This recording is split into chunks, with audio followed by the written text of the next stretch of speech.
एक छोटे से गांव में रेहान नाम का लड़का अपनी माँ के साथ रहता था। माँ बहुत गरीब थी, दिन रात खेतों में मेहनत करती ताकि अपने बेटे को पढ़ा सके। कई बार खुद भूखी रह जाती मगर बेटे को खिलाकर सो जाती।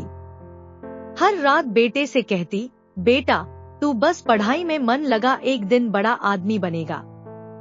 रेहान माँ की तकलीफ समझता था लेकिन छोटा था, कुछ कर नहीं पाता। समय बीता, रेहान ने मेहनत की और एक बड़ी यूनिवर्सिटी में दाखिला पा लिया। वो शहर चला गया। धीरे धीरे पढ़ाई और फिर नौकरी की व्यस्तता में वो माँ से दूर होता गया। फोन करना कम हो गया, गांव आना भी बहुत कम। माँ रोज दरवाजे पर बैठकर उसका इंतजार करती और खुद से कहती, मेरा बेटा अब कामयाब हो गया होगा, बस अब एक बार मुझे मिलने आ जाए। कुछ साल बाद रेहान एक बड़ी नौकरी पर लग गया।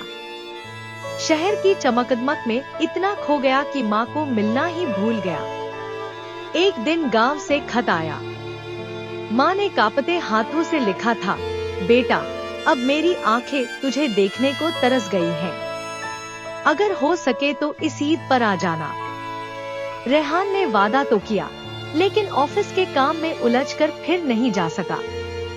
कुछ हफ्तों बाद गांव से फोन आया, बेटा अब तुम्हारी माँ इंतजार नहीं कर पाएगी, वो चल बसी है। ये सुनकर रेहान का दिल टूट गया।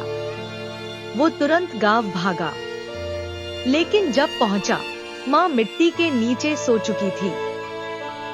घर के कोने में रखा माँ का पुराना बक्सा उसने खोला। उसमें कुछ पुराने सिक्के और एक कागज रखा था। उसमें लिखा था, ये तेरी पहली किताब खरीदने के लिए मैंने बचाए थे, तुझे आगे बढ़ते देखना ही मेरा सपना था। रेहान बक्सा पकड़कर जमीन पर बैठ गया और फूट फूट कर रोने लगा। अब उसके पास सब कुछ था, नौकरी, पैसा, इज्जत, बस वो आंखें नहीं थी जिनमें उसकी सबसे बड़ी जीत देखनी थी। सीख, माँ बाप का साया रहते हुए उनसे मिल लो,